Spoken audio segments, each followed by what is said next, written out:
Primetime local news, serving the Lakeland and Midwest regions. Good evening and welcome to Primetime Local News. There are 2 new cases of COVID-19 in Saskatchewan. One is in the northwest area, which includes Lloydminster and North Battleford. The other is in the south central zone. 29 cases are considered active, 7 of those in our region. The northwest has the second highest amount of active cases. Only Saskatoon is higher with 11. 2 people are in hospital, 1 of them is in intensive care. 4 more people have recovered.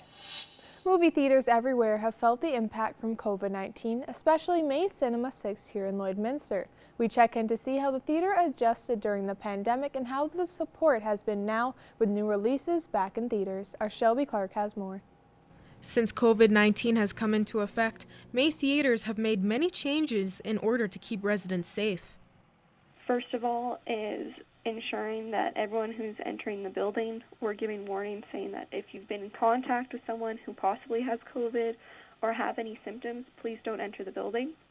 That's pretty standard going around. Then we're also providing hand sanitizer for everyone who enters the building. Then we're making sure that we're promoting social distancing. So when you walk into our lobby, you see little marks, much like those in the grocery store, of where to stand. As soon as people buy a seat for a movie viewing, 2 seats on each side of you are automatically unable to be bought. So if you're trying to go with your family, you need to buy all together in one transaction. But basically what that's doing is ensuring that all of the selected seats are safe and socially distanced. So you're only with your cohort. All staff wear masks and are instructed to wash their hands regularly as well as use hand sanitizer. They are sanitizing the seats in between shows, as well as all places of high contact. So we're wiping down the counters in between each customer, but I'm talking door handles, I'm talking bathrooms, everywhere in between shows is being sanitized. The theater also has a 30% capacity limit to adhere to Saskatchewan government's rules and for residents to have the best experience possible during the movies. Even when we were shut down, everyone asked if they could come and help and buy gift cards or do what they could to help keep our family business going, which we appreciate so much. And we also really appreciate because we've had people coming to the movies even when we didn't have new releases, which was spectacular. For more information on May Theatre during COVID-19, you can go on their website. New releases will be coming to May Theatre on September 11th. It's just a great experience, and so people have been supporting us in every way possible. For Primetime Local News, I'm Shelby Clark. The Lloydminster Community Youth Center was the subject of an upcoming documentary. Jace Mackey has more on how the documentary came to be and how the center provided summer programming during the pandemic. So I'm joined today with Michael and Heward from the Lloydminster Community Youth Center. Thanks for taking some time to talk with me today. Hi. So first of all, just starting off, just tell me a little bit about the Lloydminster Community Youth Center for people who may not know what you guys are.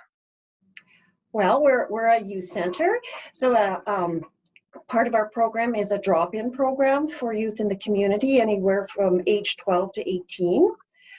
We're a program of the Lloydminster Integral Home Society, so we amalgamated with them in 2016. So we really are a program of LIHS here in Lloydminster. We have a lot of programs running. I've quite a list that I could give you. But basically for drop-in, we're open to the youth on Wednesday nights and Thursdays and Fridays and Saturdays. And during school times, and especially during normal times, we would provide safe rides from the schools to the center after school and provide safe rides home at night again. So of course we had to make some of those adjustments, and we're not sure what the school scenario is going to look like this fall, but we'll be making our adjustments kind of to suit the youth and to suit the schools and their pickup and drop off times. And there's a lot of programs that I've seen just, through looking online and different stuff that the center does. So I've seen a lot of the graffiti removal. Even the city recognized the program earlier last week, I believe. And there has been some other stuff that happened during the pandemic. So can you just talk a bit about some of those programs that when you guys go above and beyond to help the community? Yeah, so we did shut down on the 14th of March, and so we weren't able to offer any of our regular programming in the center.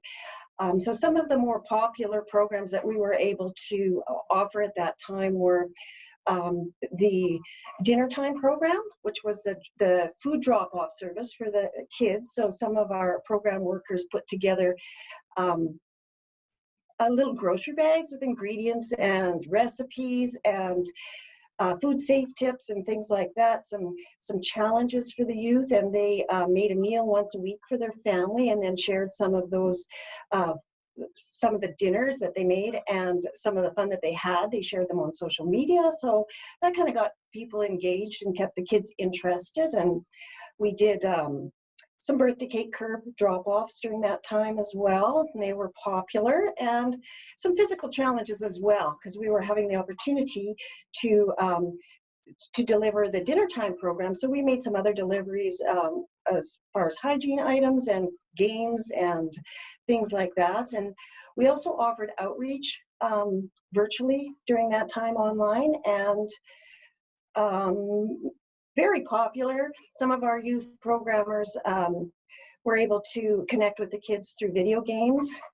So that was, we were pretty busy. We were probably as busy as normal until, and then we opened in June again with some outside kind of COVID friendly activities and started our programs back up again in July in our building.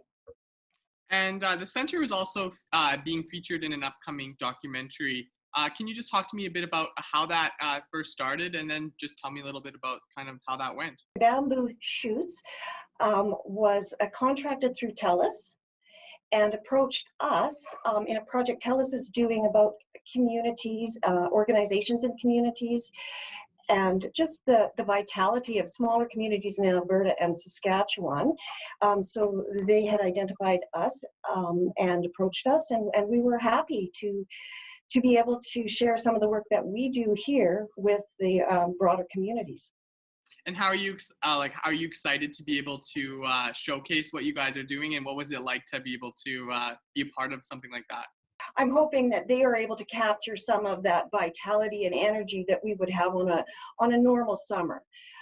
They followed us to the graffiti cleanup, so they were able to talk with some of the adults from the city that have arranged that, and some volunteers, like we have community volunteers involved in that program as well. But it is going to be a big surprise for me.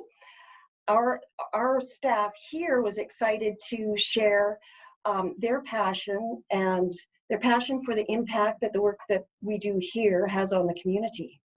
So this summer was obviously different than most because you were just able to reopen in June. So I know you were still able to do some programs. Can you just talk a little bit about some of the summer programs you were able to do at the Community Youth Center?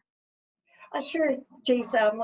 We were pretty nervous about our summer program. Even the funding for our recreational activities worker was unstable, but we were able to jam pack July and August with activities. So she did a really good job of getting the kids out. It looked differently. Everybody had to wear masks inside, outside, in the van. We had to take a seat out of the van to socially distance, and sometimes we had to take 2 vans just to get 5 kids somewhere. But they were able to go to Blue Mountain twice. A lot of team building, a lot of challenges, a lot of personal victories for kids are provided there. Some kayaking, some hiking. They were able to go to Elk Island by Edmonton there for some hikes, and they really enjoyed that outdoor activity and the hiking. We were also able to go to Speeders in Edmonton, which is it was a race course. Of course, that would be a hit. To Gopher Hill, we're good friends with Gopher Hill. And the youth really like that. Good activity for COVID times. They were very masked up. And we wrapped up our summer programs just this weekend with a sleepover. So some of the kids were in the building because we weren't able to camp in group camping this summer. So we had a lot of reservations about how the summer was going to look, and just took it on with an optimistic view. And our program, our rec activities worker just got it done for us, and the kids had a really good time. Learned a lot of skills, and learned a lot about themselves and each other. And just before we go, for people who have listened to this and are interested in learning more, finding some more information about Lloydminster Community Youth Center, where's the best place for them to go and find that information? Well, we have a Facebook page, and we're active on Snapchat and Instagram. And you can always find us on the Interval Home Society website or on the Lloyd Community Youth Center website, as well as phoning us over here. Perfect. Well, thank you so much for taking some time to talk to me today. Okay, thank you. Now our Connor Chan will take a look at your weather forecast.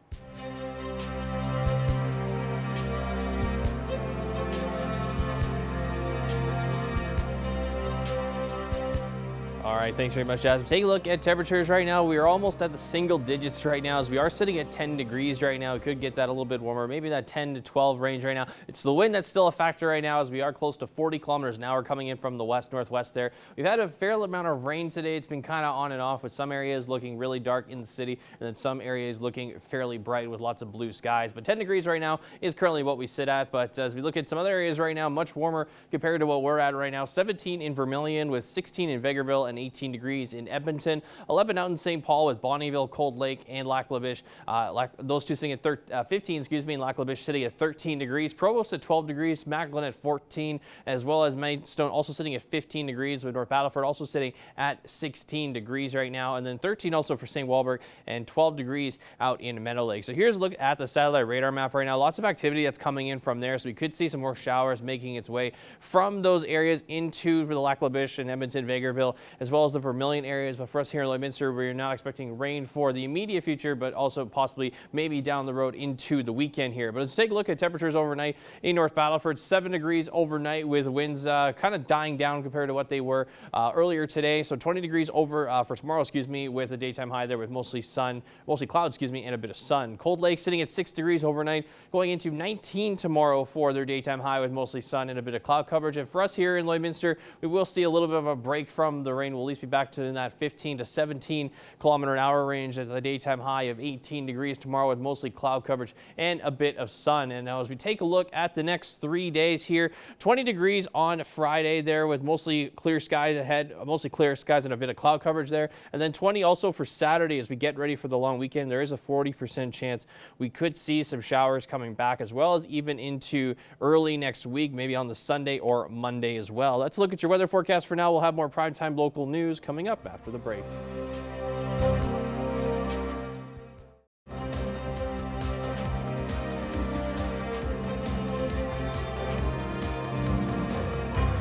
Welcome back.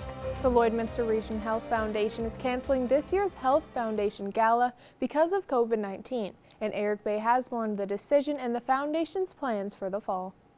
I'm joined today by Malcolm Radke with the Lloydminster Regional Health Foundation. Malcolm, thank you for taking the time here today.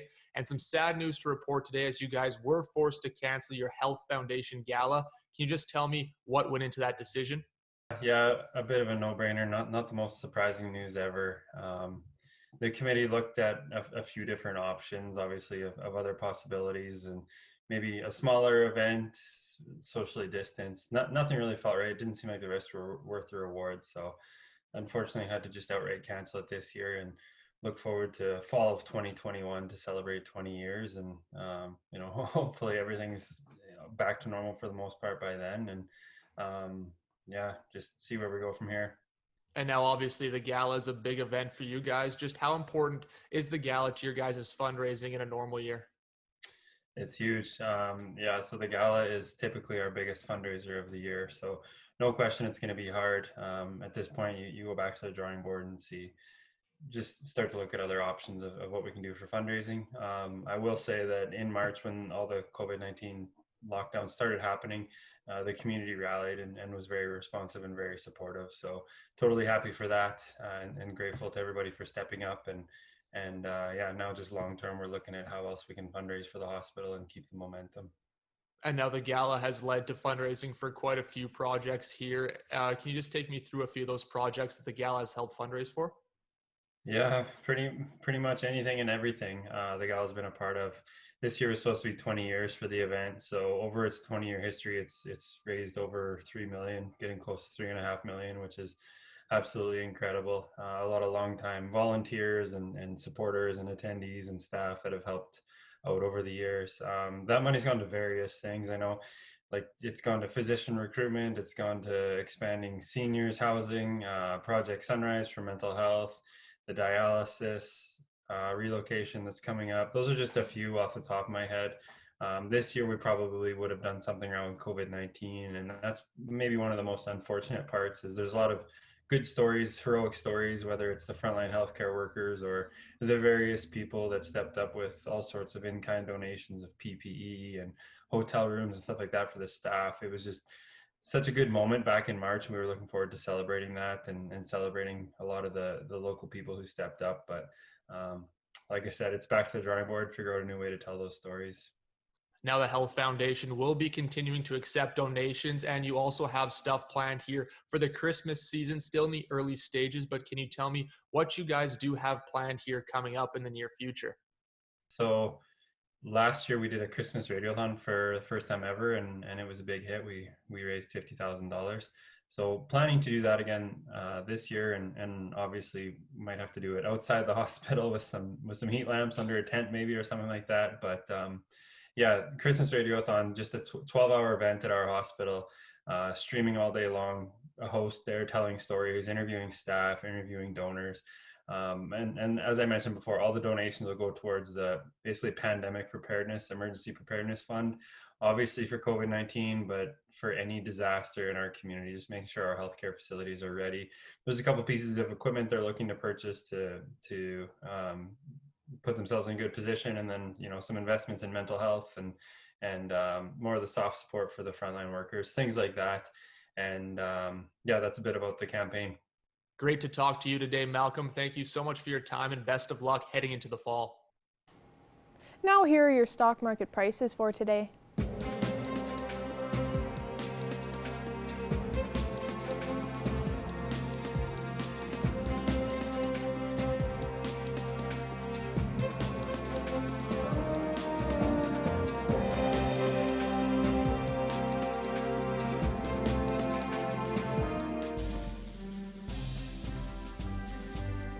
Today's oil prices are brought to you by First General Services.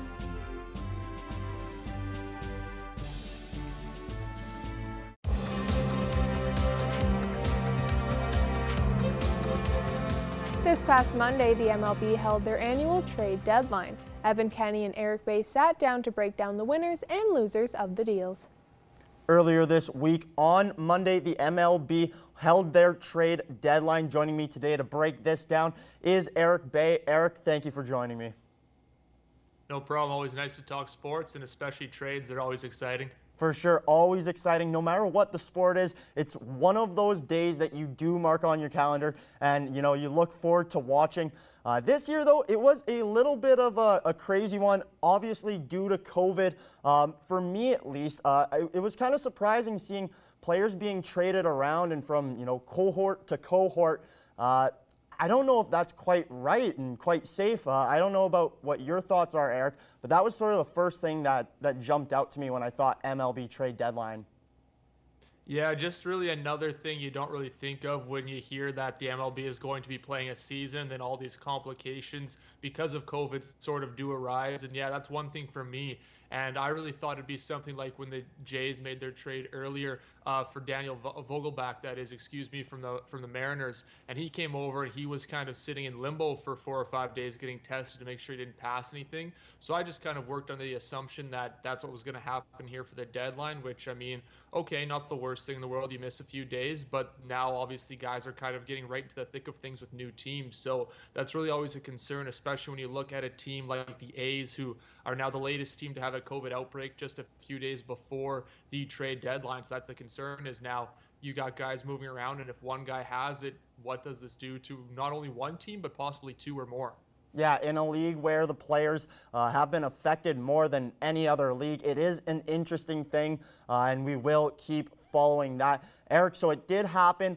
Who do you think are the winners from the trade deadline? Yeah, really tough to say. It's kind of a unique season, obviously, with only a month being played, but there's a few teams making moves. I would say the Padres pulled off the biggest moves throughout the entire weekend.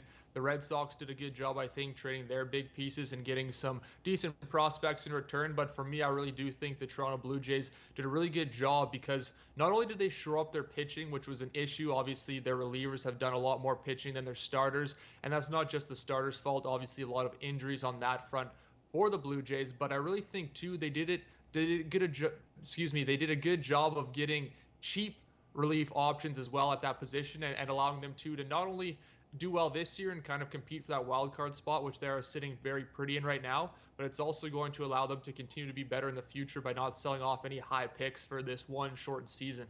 Yeah, it's tough for me to say, I guess, who really won and who lost, especially in a year where, prospects aren't really in play. There's no minor leagues. It's tough to see how things will really develop, and I think that's when we'll see who won this trade deadline. Eric, you mentioned pitchers. There was one pitcher who wasn't traded, which was a surprise to me for sure, and I believe for you as well. Yeah, obviously Lance Lynn, a guy who's pitched very well with the Texas Rangers. We've talked before. He could really be competing for the Cy Young, and maybe any other year would win it if Shane Bieber wasn't doing what he is doing with the Cleveland Indians. But again, it's all about making things work, and I would assume that a guy pitching as well as Lance Lynn has pitched would command a very high asking price, and we saw with the Mike Clevenger trade, obviously a lot of names moving. That was an 8 or 9 player deal, some big prospects there too, from the Padres to the Indians. So when that kind of sets the market, I think it's tough too for other teams to see that. And in a year where really any team can get in who is competing with, the 2 division teams plus the wild card, I think teams were maybe thinking, we'll sit back, we'll wait till a more normal season where maybe we do need that extra push and save our prospects for another year, instead of this shortened season where, again, it's kind of up in the air as to how it's going to end, if it's going to end, and all those other different factors that come into play. Yeah, the Padres were one team that I thought Lance Lynn could have gone to. They were in need of some pitching help just to really put them over that edge. Obviously, they did go with Mike Clevenger in a 8-player deal, I do believe. Eric, just break down that deal, and I guess what are the Padres getting out of Clevenger? Yeah, obviously, I think we've seen now with him and also the Mitch Moreland trade, the Padres are going for it, and they don't just want to make the playoffs for the first time in a long time. They want to contend, and especially in a division, let alone a league where they do have to go through the Los Angeles Dodgers, it does seem. This kind of tells you that, hey, the Padres are in it to win it, and they're going to be here also for the next 2 years as well. And I think it was expensive. Obviously, you mentioned they sent 6 players over, including 3 prospects, guys like Cal Quantrill, who is a Canadian, as well as Josh Naylor. And a guy like Quantrill, too, has pitched very well for the Padres so far. He's young, up and coming. So it's maybe a tough pill to swallow if you're a Padre fan, but I think, again, you look at what they've done with their team so far, what they do have. I think Clevenger is just going to augment that and really back them up, because their offense has been on fire this year. Adding Mitch Moreland will only help, but I think their pitching is obviously something you do need come October, November, and so this is really what that move is for the playoff atmosphere, and it really does solidify their rotation. Yeah, it will be interesting for sure, seeing that race there in the NL West. Eric, it's always a pleasure getting to chat with you, man. For sure. Thanks. Now our Connor Chan will take a look at your weather forecast.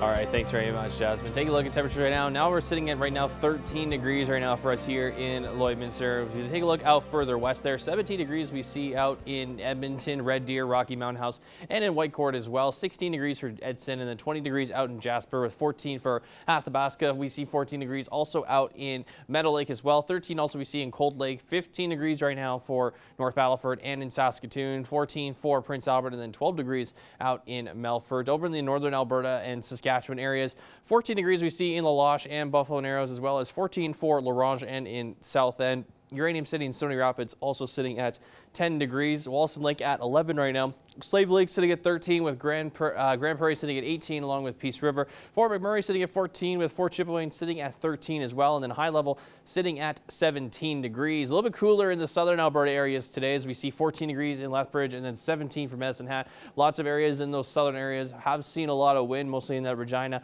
Moose Jaw area as well, as they've seen gusts over 50 kilometers an hour in the morning today. And 16 right now in Calgary with 15 for Coronation and 19 degrees for Banff with 17 in Medicine Hat. 14 right now for Moose Jaw with 15 for Swift Current and Regina. 13 in Kindersley and 12 degrees for Yorkton with 17 degrees right now out in Estevan. As we take a look at temperatures across the country, there are showers right now happening right now in Edmonton at that 17 degree mark. We see cloud coverage in Regina with 15 also in Winnipeg with some showers. 21 in Quebec City. 26 for Toronto with 15 in St. John's and 16 degrees, in Halifax right now. And then we see 21 degrees for Vancouver with a little bit more sun than the areas out here. 12 degrees in Yellowknife and then 13 degrees out in Whitehorse.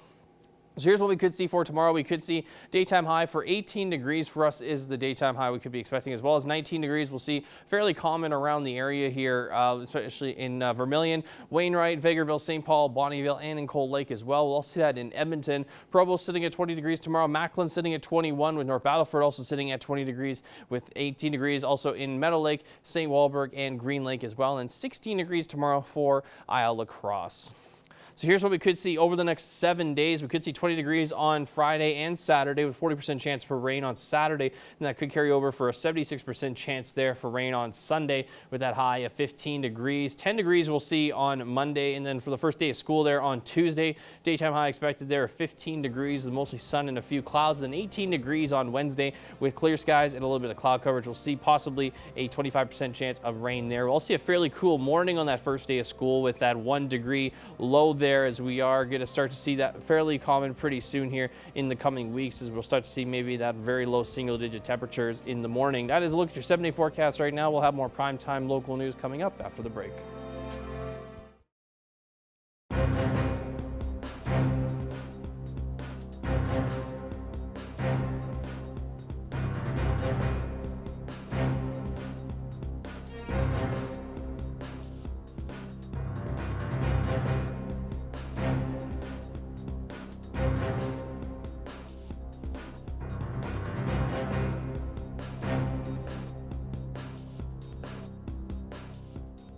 I'm joined here with Alyssa Shinbein, and she is the founder of Exceptionally Educated Exceptional Learners. Now, how has the program been over the summer? The program has been going really well over the summer. We have had many new children join our team. We have some new staff. And then obviously, if you follow my page, you can see that we have a lot of new programs starting up in September. And this is all just kind of developed through parent suggestions over the summer. And with some of those programs, can you give some details about that? Absolutely. So starting in the middle of September, we have 3 programs starting. So we have horseback riding, first of all, and Kelsey Tratch is leading it. She is a trained equine therapist, and she has worked in the realm of dealing with equine therapy for children with exceptionalities. So she's highly trained in that. And so the children will get to go out and work with ponies and horses. They'll get to work on brushing, feeding, cleaning, leading, and riding. So it's a great experience for them all. And then we have dance starting up in September as well. So Mondays and Saturdays that will take place. And we will just work on rhythm, movement, singing along to the music, and hopefully creating some little combinations. And that's open to children aged 2 to 102 if they wanted. And it's not limited in age by any means. And then we have music lessons with Jordan Pollard starting up. And so Jordan will help the children to play different instruments of their choosing. She will lead songs. And so all three of these things are really crucial in development and very good for building social skills and just building creativity. And all have proven links to helping children and adults with exceptionalities develop new skills that will lead them to a successful life. And then finally, we have group sessions being offered. And our first session is learning through play. And so learning through play, the children will just learn to share. They will learn to connect with other children. And they'll just do that all through playing, and so guided play. And how often will these sessions be offered? They run at different lengths and days of the week. Each session is offered weekly and in just different chunks. Most of our sessions are 6 weeks, and every 6 weeks we will refresh with either a completely new session, like a different type of the program, or for example, equine therapy runs in 3-week sessions, and every 3 weeks we will just start a new session to allow new children to join, or the previous children in the other groups to continue on. And what has been the response from parents, and just even how have the kids adjusted so far? We've had a really great response from parents. A lot of parents have been looking for these programs. I know with COVID, we're seeing a little bit of skepticism with parents sending their children, but we do have procedures in place, wearing masks, sanitizing, being outdoors as much as possible. So we are taking our precautions there, but otherwise parents are very, very excited, and children are adjusting well. We haven't officially started any of the programs, but with some of our little ones that are in exceptionally educated right now, we have started kind of practicing the sessions with them. So equine therapy has been one, and the children have just absolutely loved it. Learning through play is another one that we've been working on. And again, it's just something where we're seeing really high success rates and really positive change in the children, which in turn is really positive for the parents. And will there be any changes that you will be making because of school starting back up again?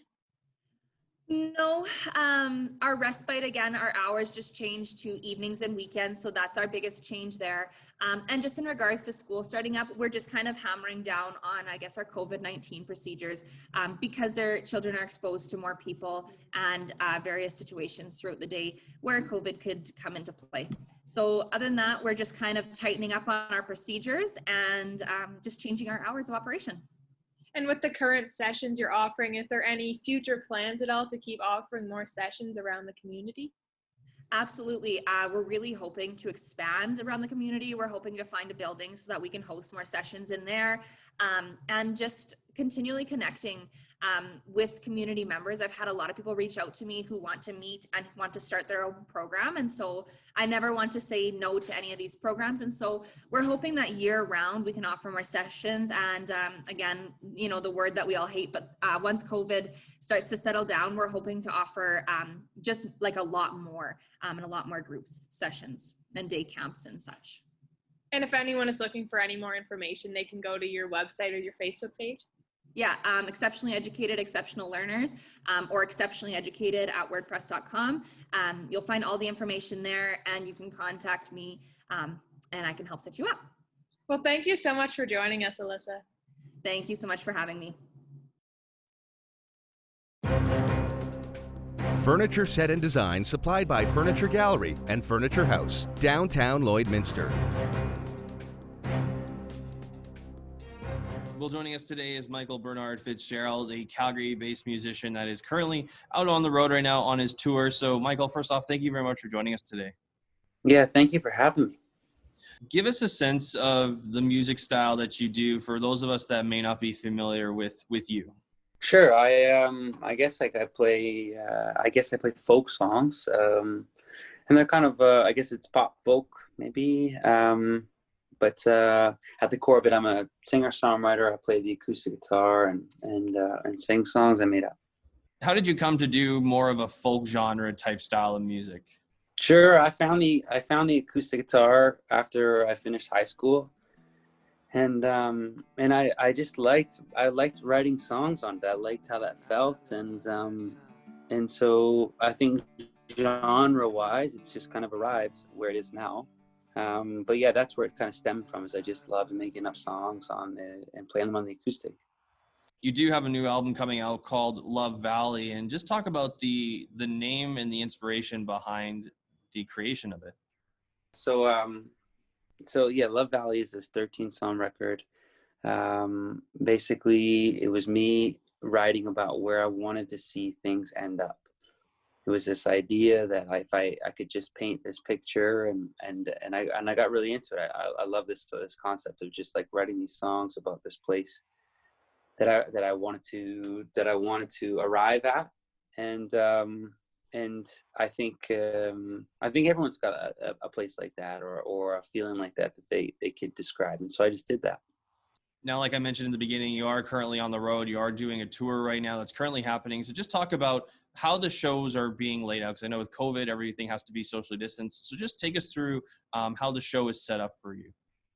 Yeah, sure. So yeah, the tour goes across the country, and basically there's it's a 20-foot by 40-foot event tent, and each night we set up socially distanced cohorts inside the tent, and then put on a show. Like the tent ends up feeling like a concert hall. We named it the Green Briar.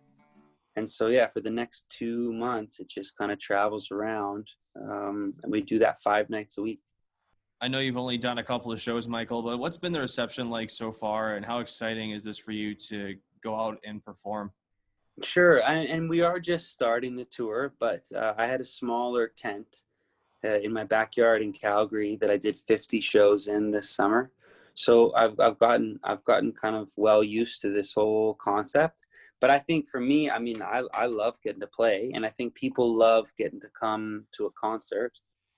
And then on top of that, you know, due to the venue and the capacity, you can't help but just have a conversation and learn more about each other, and people get to request songs they've been thinking about or ask questions, and you get to kind of have a way more in touch kind of night than you would if it was in a typical kind of venue.